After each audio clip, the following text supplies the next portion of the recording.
KTR మాట్లాడుతున్నారు ఇప్పుడు live చూద్దాం. अच्छा यही चीज मैं बस यही कह रहा था कल हमारे जो चीफ मिनिस्टर ने कहा कि कांग्रेस नहीं तो मुसलमान नहीं, मैं बस उनसे इतना ही कहूंगा, बीजेपी नहीं तो हिंदू नहीं करके कोई बोलता है, कांग्रेस नहीं तो मुसलमान नहीं करके यहाँ के चीफ मिनिस्टर बोलते हैं, बट वास्तव तो यह है कि आज अगर आप संविधान देखेंगे डॉक्टर बाबा साहेब ने लिखा, उसमें साफ लिखा गया आर्टिकल 25 से 28 तक कि India is a secular country और यहां पे हर किसी को अपना अपना धर्म, जो भी धर्म आप फॉलो करते हो, जो भी फेथ आप फॉलो करते हो, you can practice it as per your wishes. You are a free individual. Now if the Congress party believes that without them there would not be any Muslims, let me remind the ignorant souls of Congress party that much before the Congress party was ever born, Muslims already had existed in our country and also in the world. Like పెడతా ఉన్నాం ఈ నివేదికని జూబ్లీహిల్స్ లోని ప్రతి ఇంటికి పంపుతాం, జూబ్లీహిల్స్ లోని ప్రతి మనిషికి చేరవేస్తాం. తప్పకుండా దాని బేసిస్ లో ఎందుకు ఓటు వేయాలి బీఆర్ఎస్ కి అంటే ఇగో ఇందుకు ఇంత పనిచేసినందుకు, భవిష్యత్తులో కూడా హైదరాబాద్ ఇంకా మరింత సుదృఢం చేయడానికి అనే ఉద్దేశంతోనే మీ ముందు ప్రవేశపెడతా ఉన్నాం. తప్పకుండా మీరు కూడా మీడియా ద్వారా ప్రజలకి వాస్తవాలు చెప్పాలని చెప్పి కూడా కోరుతున్నాం. ధన్యవాదాలు. Thank you. మీరు కూర్చోండి. Thank you.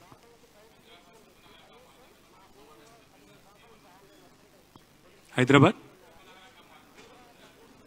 ఇప్పుడే నేను చెప్పాను కదా బ్రదర్, హైదరాబాద్ మహానగరంలో మేము స్వచ్ఛ సర్వేక్షణలో కేసీఆర్ గారి ప్రభుత్వంలో 34 అవార్డులు గెలుచుకున్నాం.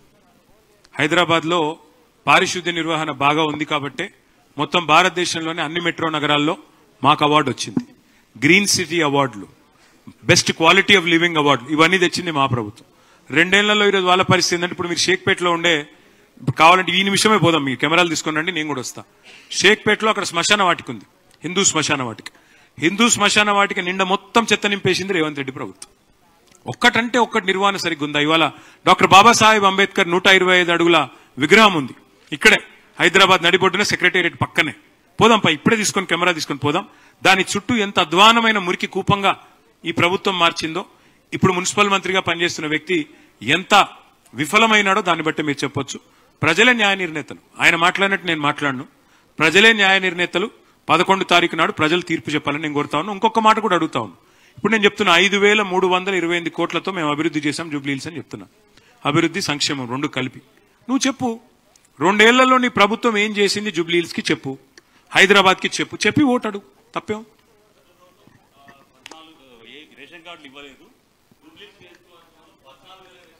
ఇప్పుడు రేవంత్ రెడ్డి గారు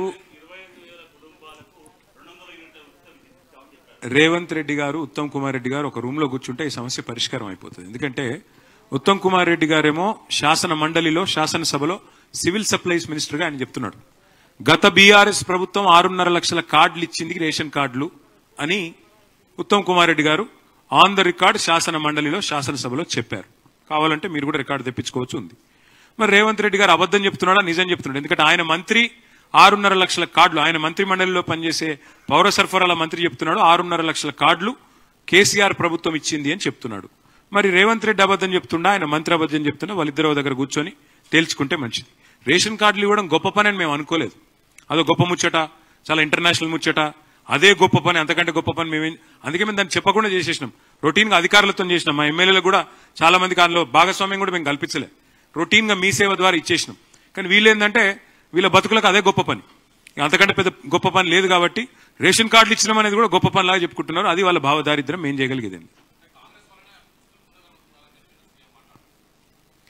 కాంగ్రెస్ నహీ తో ముసల్మాన్ నహీ, నిన్న విన్నాను నేను. ఈ భ్రమలకెళ్లి ముఖ్యమంత్రి గారు ఎంత తొందరగా బయటకు వస్తే, ఆయన అజ్ఞానాన్ని ఎంత తొందరగా వదిలించుకుంటే అంత మంచిది. డాక్టర్ బాబాసాహెబ్ అంబేద్కర్ రాసిన రాజ్యాంగంలో ఆర్టికల్ 25 నుంచి 28 దాకా స్పష్టంగా అందులో రాసినది, ఎవరు ఏ ధర్మాన్ని ఆచరించాలనుకుంటే ఆ ధర్మాన్ని ఆచరించవచ్చు, ఎవరు ఏ మతాన్ని, ఎందుకంటే we are secular country, as per constitution we are secular country. Any secular leader, any secular party first of all should come out of this illusion that because of their party a certain religion exists. BJP లేకపోయినా హిందువులు ఉంటారు, కాంగ్రెస్ లేకపోయినా ముస్లింలు ఉంటారు, ఎవరు లేకపోయినా అందరూ ఉంటారు, భారతదేశం ఉంటుంది. కాబట్టి ఎవరు ఏమనుకున్నా ఒకటి వాస్తవం, ఇవాళ ఇట్లాంటి అడ్డగోలు మాటలు మాట్లాడే ముఖ్యమంత్రికి, ఒక మతాన్ని అవమానించినట్టుగా కాంగ్రెస్ పార్టీ లేకపోతే ముస్లిం లేకపోవడం ఏందండి? అంటే కాంగ్రెస్ పార్టీ పుట్టక ముందు ముస్లిం లేరా?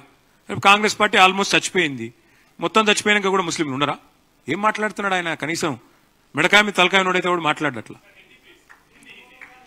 अच्छा यही चीज मैं बस यही कह रहा था कल हमारे जो चीफ मिनिस्टर ने कहा कि कांग्रेस नहीं तो मुसलमान नहीं, मैं बस उनसे इतना ही कहूंगा, बीजेपी नहीं तो हिंदू नहीं करके कोई बोलता है, कांग्रेस नहीं तो मुसलमान नहीं करके यहां के चीफ मिनिस्टर बोलते हैं, बट वास्तव तो यह है कि आज अगर आप संविधान देखेंगे डॉक्टर बाबा साहेब ने लिखा, उसमें साफ लिखा गया आर्टिकल 25 से 28 तक कि India is a secular country और यहां पे हर किसी को अपना अपना धर्म, जो भी धर्म आप फॉलो करते हो, जो भी फेथ आप फॉलो करते हो, you can practice it as per your wishes.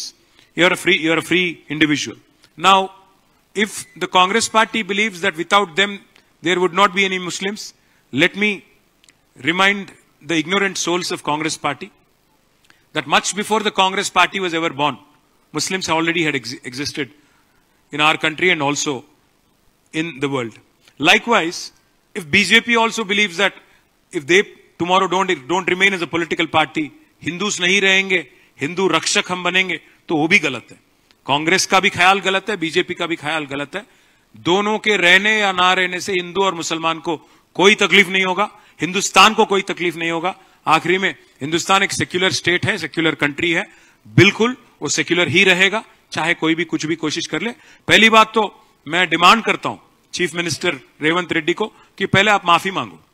आपकी पार्टी के जो कल ख्याल आपने इजहार सबके सामने खुलेआम आपने किया, इस बात को लेके आप माफी मांगो हर किसी से, क्योंकि ये तो इंसल्ट है. You are insulting an entire community और insulting an entire religion, which is definitely not what is expected of a chief minister. अगर आप माफी नहीं मांगते तो फिर ultimately it's the choice of the people on how they will respond and what they will do in days to come. Thank you. BRS की BJP की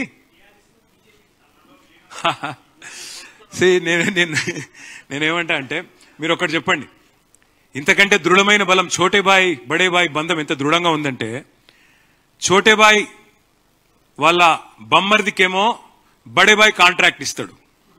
Chhote bye బమ్మర్దికి 1150 కోట్ల కాంట్రాక్టు బడే బాయ్ ఇస్తాడు. బడే బాయ్ ఎంపీకేమో ఛోటే బాయ్ 1350 కోట్ల కాంట్రాక్ట్ ఇస్తాడు. Chhote bye మంత్రివర్గంలోని మంత్రి మీద ఈడీ రైడ్ అవుతుంది సంవత్సరం కింద. మరి బడే బాయ్ ఇప్పటి వరకు కేసు పెడతలేడు, సంవత్సరం తర్వాత కూడా కనీసం ప్రెస్లకి వెళ్ళి బయటికి చెప్తలేడు. ఛోటే బాయ్ ఏం చేసిండు, బడే బాయ్ ఇషారా మీదకెళ్ళి సిబిఐకి అప్పచెప్పిండు కాళేశ్వరం. సిబిఐని రాహుల్ గాంధీ ఏమో బూతులు తిడతాడు, మరి రేవంత్ రెడ్డి ఏమో సిబిఐకి అప్పచెప్తున్నాడు. ఇంతకంటే ఛోటే బాయ్ బడే బాయ్ బంధానికి నిదర్శనం ఏం కావాలి మీకు? ఇంకొక